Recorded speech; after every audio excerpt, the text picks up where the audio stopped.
The poet or the revolutionary is there to articulate the necessities, but until the people themselves apprehend it, nothing can be done. Perhaps it can be done without the poet, but it certainly cannot be done without the people. The poet and the people get along generally badly, yet they need each other. The poet knows it sooner than the people do. The people eventually know it after the poet is dead, but that's all right. The point is to get the work done, and your work is to change the world. James Baldwin. Ladies and gentlemen, welcome to the Inspired Word Cafe. On Shaw TV, yay! How you guys doing? Yeah, I like that quote. The people and the poets. It's a very interesting dance we do, and we do need each other. Because without the people, we're just writing words, and we need people to do things. But poets are the ones that change society. They shift mindsets. They invite you to look at things through different lenses and different filters. They invite you to be great, even if they don't know what that means. Anyway, glad to see you here. Glad to see a full audience. Do you guys have a good week? Yeah? Are we just going to all sit here like this? No. Let's have fun. We have a great, great show tonight. Tonight, we have a UBCO student and a past participant in the Battle of the Hill. Ahmed is here to share his words, so we'll embrace him in a little bit. But before that, we have a friend to the Inspired Word Cafe that has come back from his busy work schedule. This man writes poetry like water. I think he writes a poem a day, but he writes some brilliant words. So let's just get the show started with some really good poetry. Put your hands together, ladies and gentlemen, for Richard Lamoureux.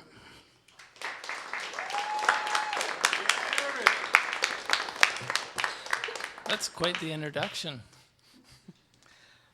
The poem that I'm going to read today came about because my wife asked me to write a poem for the International Weight Stigma Conference in Vancouver. So if I have my glasses on, it'll help. I don't like wearing my glasses because I look older. How's that?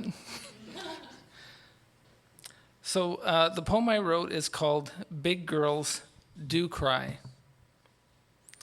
They expected her to be the jolly, fun one, the one wearing a smile on her face, so she became who they wanted her to be. She was quick with her wit, telling her practice fat jokes. It was her preemptive strike of sorts, her attempt to remove the target from what some thought was her considerable ass. Never again wanting to be the butt of people's jokes. She remembers the year she was chubby checker, the year her parents gave her that checkered jacket. She also remembers how hard she cried. Some kids laughed and one boy sang, "Big girls, they don't cry, they don't cry." She vowed to herself on that very day, "I will never, ever again cry." There were the many diets, the yo-yo effect, "Yo, big girl, looking good." Friends asking her, "Have you lost weight?" Those good for yous. The attention felt good in a way, but the weight she'd lose seemed to come back the next day. Somehow the cursed food felt like her only true friend. It felt like the only one on whom she could depend.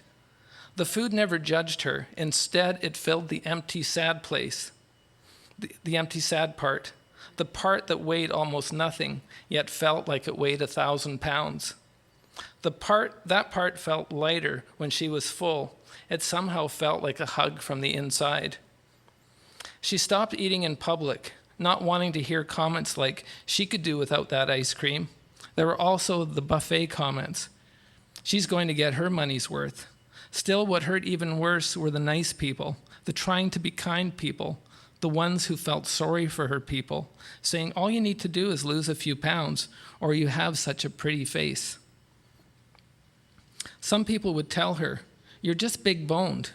Then there were the comments she hated the most. You have such a great personality, for she knew it was all part of the fat girl show, the persona that she had gifted to them. Then came the day, that epic day when she stopped joking, when she smiled when she wanted to smile, when she dressed in the ways that she wanted to dress. She embraced the form she was given. She celebrated all of her curves, deciding to eat when she was hungry, both nourishing and loving her body. She allowed colorful foods to occupy her plate, no longer preoccupied with losing weight, for that was not her goal. Inside out, she was becoming whole. Skinny was not who she needed to be. When tears came, she allowed them to flow free. The more she cried, the less she felt her empty. She learned everyone, yes, everyone, has some kind of insecurity. No one is completely who they wish to be. Some have hidden bits, others are more obvious. Even if some are somewhat oblivious, she learned to be a compassionate witness, one who was much kinder to herself. She didn't keep her thoughts on a shelf. When others made jokes or gave painful pokes, she told them, "That's hurtful and it's not okay. I am who I am and I'm perfect this way." Maybe next time they will consider what they say. For today and tomorrow and every other day forward, she is more than some number on a scale that she weighs, or some joke in an insensitive phrase. She's now able to see and be her true self in extraordinary ways.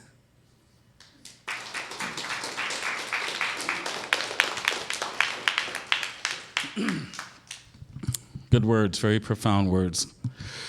Particularly in light, too, of everything that's going on in my job and at UBC with ruling out racism. And Tuesday night we did an International Women's Show. I just think it's important we start shifting our paradigms and how we see and judge each other, right? We're going to judge. Anyone tells you not to judge is lying. There's a difference between judging and being judgmental. I will judge you with love. I'll just speak my truth and not try to convince you my truth is right. So this young lady is, I think, first time at the Inspired Word Cafe, soon to graduate, I think, from UBCO. UBCO is represented strongly in the house. Good school. Looking forward to hearing her words. She's a wordsmith, so not just poetry. I believe she's going to share some fiction with us. Anyway, ladies and gentlemen, put your hands together for Brianna Ferguson. Thanks very much, Rawle. Good evening, everybody. So I've got a short piece here that came from a lot of lonely nights working at the Gatehouse at Bear Creek Park. It was my first story I ever got published, so I want to thank Class Magazine for that. And it's called "And the Pipes Beneath It." It was one of those jobs where there wasn't any time for importance. Not that the job itself wasn't important, it was. People needed coffee and they needed campsites. But the importance I'm talking about, the kind there wasn't any time for, was the kind where crinkled bills got flattened out before they were handed over. The kind where smiles had time to become real before they were offered. The kind where license plate numbers were asked for and remembered as one might remember the license plate of their childhood car. There wasn't any time for importance like that at this job. She would stand at the window telling people to put their campsite tags on the posts. She would watch as they shoved them in their pockets. Their change would be in her hand. Sometimes it would be bills and sometimes it would be coins. If it was coins, she would think about rolling them over her knuckles. It was something she used to do on the school bus. She'd been 12 when The Curse of the Black Pearl came out. She'd been the only one who could do it, like Jack did. She wouldn't roll the coins at the window, though, because if the campers were to look at her while she did it, they would think she was showing off. They would think she was trying to make her job look more interesting than it was, and they would feel bad for her. They would pity her, and then they would go camping and feel even better about themselves than they did when they decided to camp. And she would wish she hadn't rolled the coins. If it was bills, she would hold them in her hand, and they would soak up the sweat from her skin. They would be crinkled because she grabbed them so quickly from the cash drawer in her haste to keep the line going, and she would think about flattening them out. She would imagine taking all the time she needed to run them over the edge of the counter that stood between her and the campers. She would imagine straightening the corners by rubbing them between her fingertips until they were soft and square like the untouched corners of a tissue waiting to be blown into. She wouldn't straighten the bills, though, for a similar reason to not rolling the coins, Being seen doing something so unnecessary just wasn't worth it. In the shirt she was wearing, she was a park facility operator, and PFOs didn't need to straighten bills or roll coins. They only needed to sell campsites until all the campsites were sold and the lights in the gatehouse went out. Then the time for the campers to wonder whether they wanted more wood or maybe a popsicle would be over. All parallel nights in which they did buy the extra wood or a popsicle would be dead, and the only real night that would exist, All parallel nights in which they did buy the extra wood or a popsicle would be dead, and only the one real night would exist for them, as it existed for her in the dark gatehouse where she waited for the light to come back on. When the campers would leave with their change in their pockets or purses, she liked to turn into the gatehouse and do something. Usually it was something little, like spitting her gum into the garbage without walking towards it, or writing half of a lyric on a receipt. Usually the things she did would succeed as far as they needed to, and she would feel that there was just enough humanity in everything she was doing to come back the next day. Not quite the moment right after the gum made it into the trash can, though, or the lyric was written down. The silence would descend like the silence in the living room when the power goes off. It wouldn't be quite the same, though, with the fridge running and the fan going, but it would be like that. It would be like the silence when there isn't anything left to watch on YouTube, and Netflix hasn't gotten a new movie in a while, and there doesn't seem to be anything playing anywhere on Earth. The silence would descend, and she would start to wonder things, like what it would be like to unbutton her shirt and leave it draped over the stool before walking away. Would it drape evenly, or would there be two sleeves on one side? Would someone take it home and wash it and wear it, or would it stay where it was and one day turn yellow like a flyer at a bus stop? She knew it probably wouldn't do anything or be anything other than what it was, though. If it were a movie and not a shirt, there would be music in the air to let you know it was about to become something else. But it was just a shirt. There wouldn't ever be music unless she turned on the radio, but it was all covered in cobwebs, and she didn't like to touch it. She would walk then in the gatehouse to make some sounds when the silence needed to end. The rubber soles of her shoes on the linoleum sounded a certain way when she wanted them to. The way nod sounds like something written down, though it doesn't sound like anything in real life. Not when it's an action, not when it's real. She nodded. See, it didn't sound like anything. She would walk on the floor in her shoes and make it seem like an action on its own. It wasn't something she was doing on her way to something else. It was something she was doing. If someone drove by while she was doing it, if she was doing it right, they would think she was a PFO who was walking. No, they would think she was a walker. She would walk, and then she would decide that her shoes were ruining the experience because they were making too many layers between her and the earth. There were already the bones in her feet and the blood around them and the skin around all of that. And then there was the floor and the pipes beneath it and the foundation beneath them. The shoes were one more layer, and it was just too many layers. The same could be said for overhead, with her skull and her scalp and her hair and the ceiling and the planes that might have been flying by. All of those things were separating her from the sky. But all of those things were out of reach or required, and so could not be removed. But she could take off her shoes. She would take off her shoes and stand on the dust on the floor. The dust was another layer, but one she'd forgotten, so it was okay for now. But the shoes were still one layer too many, one thing at a time. She'd stand then with her feet pressing down on the floor like they might squeeze something out of it.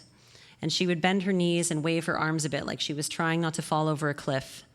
And while she was doing that, she would really start to fall. She'd try as hard as she could not to, but she'd always fall. And then her feet would hit the floor someplace else. They'd hit hard as she tried to save herself, and they'd sound like a fist in a pillow. But then they'd be softer as she chose her next place to stand, like fingertips wrapping on a watermelon. Then she'd really be standing firm, and she'd feel firm. Her arms would dangle at her sides because there was no one around to wonder why she wasn't doing anything with her hands. But then someone would come to the window and they would want a campsite or some wood, and she would have to give it to them. She would walk over to them and she would swing her arms as she went. Her feet would be bare, but the customers wouldn't be able to see them over the counter. They would only see their tags and the little map she gave them and the crumpled bills and unrolled coins before they disappeared inside pockets. Thank you.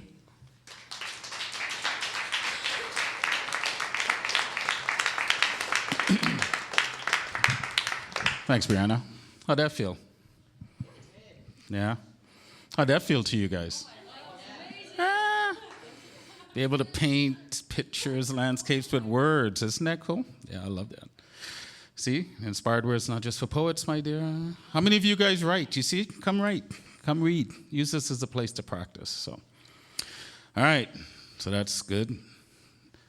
Now we get to the part of the show where we get to hear our feature. This is a young man that, I don't know if Battle of the Hill was the first time I met him, but he got up there and started spitting these words, and I'm like, dude, where have you been hiding? All right? I mean, we knew of Jada, and we knew of Lulu and some others, but it was like, where have you been hiding? So I think you're in for a treat. I know you are. He's got the glasses and the afro. He looks like a revolutionary dude, and his words, they speak truth. Ladies and gentlemen, put your hands together for our feature tonight, Ahmed.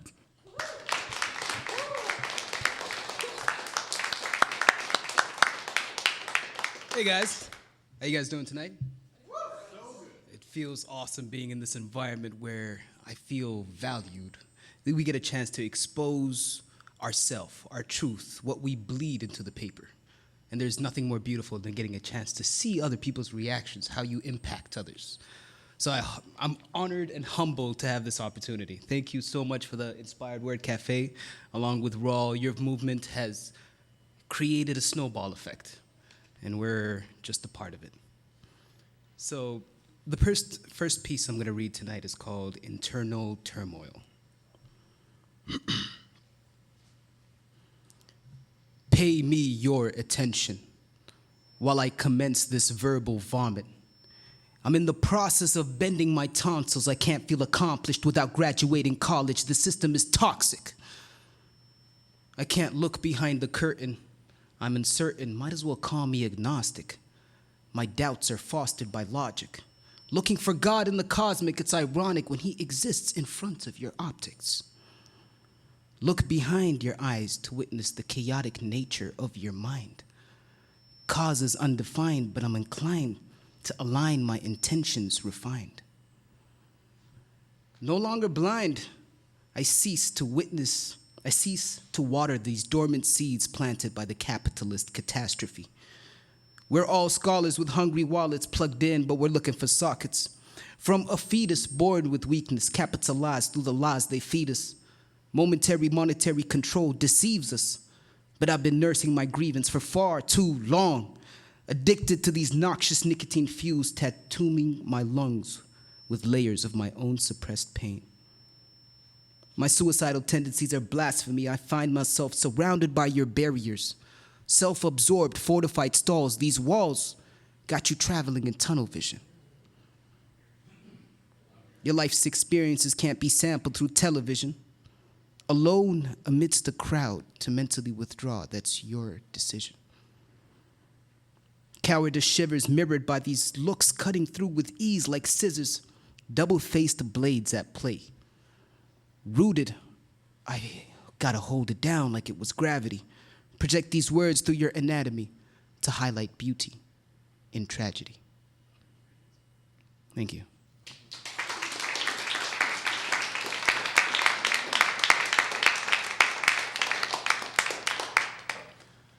This next piece right here is called Unyielding. And it's about a past relationship that taught me a lot about myself and how the type of person that you are when you receive and give love. We are all different people. We all have different patterns of perceiving this emotion, but I don't know. At the end of the day, I find that a relationship teaches you more about yourself than it does about the other person. A coward quivers. Making it through the day off slivers, I'm sliced by a habit. Paving a path towards a casket, passions clasped.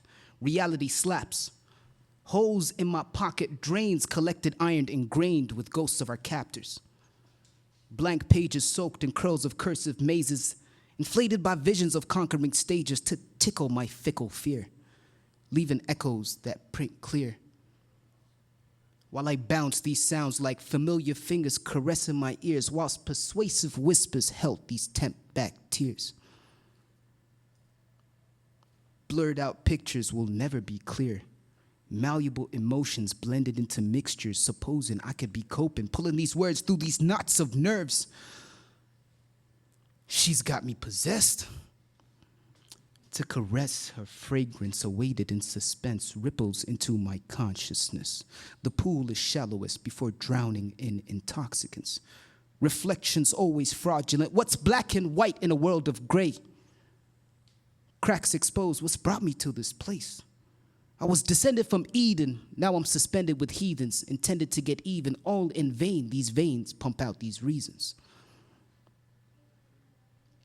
She kept her heart to herself. My guess to conserve the burns. Thank you.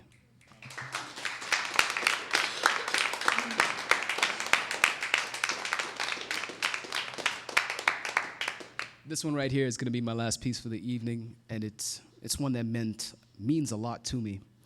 I spent this summer, I bought a bike and decided to explore Kelowna, explore this beautiful, natural, painting-like scenery that we have around us. And I stumbled across this beautiful little spot right next to the lake. And it was just surrounded by little rocks and enshrined by this willow tree. And it was so beautiful. I felt like that was my mirror. I got a chance to see something, a part of me that is blinded by all these distractions, you know? This piece is called Water. Swim deeper into this magnetic abyss. I'm choked by intangible fists, soaked in an insatiable bliss, floating, barely coping in this continual rift. Ripples stretch towards the subliminal pits, while simple tests reveal a corruptible snitch. Oozing in the distance, so far from being centered. My edges are corrosive, some parts are augmented, hidden from visible dimension through the spectrum of life. Light reveals a concealed collection. Reflections of deception lead to correction of my intentions. Without bleaching my complexion, I'm squeezing truth right through these compressions. Oppressed, I hand out concessions of precious parts of my essence. What's left? Burdens pressing, got you stressing, forcing confessions woven in text. Riddles are entangled through a fabric that is sampled. Always corroding, question the essence of your enclosing. At what cost, I ask, the arrogance of supposing that you're meant to be masked, never exposing the distortion in facts. And now it's apparent, through a medium that is transparent, I was born to be black.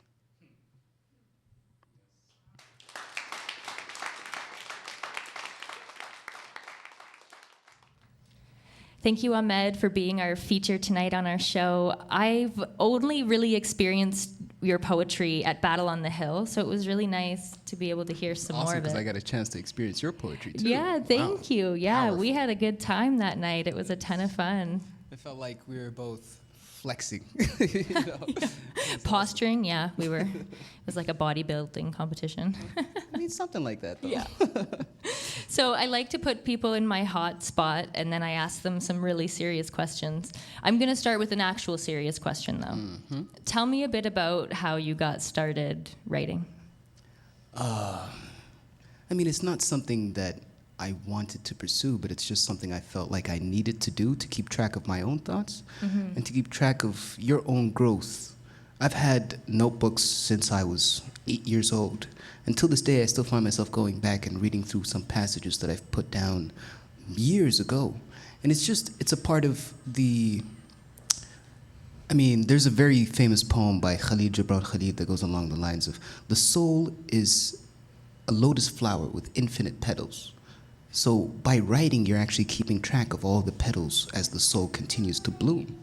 And you see the progression of not just the mental or the physical, but the abstract, which we're trying to define in poetry, which is the soul.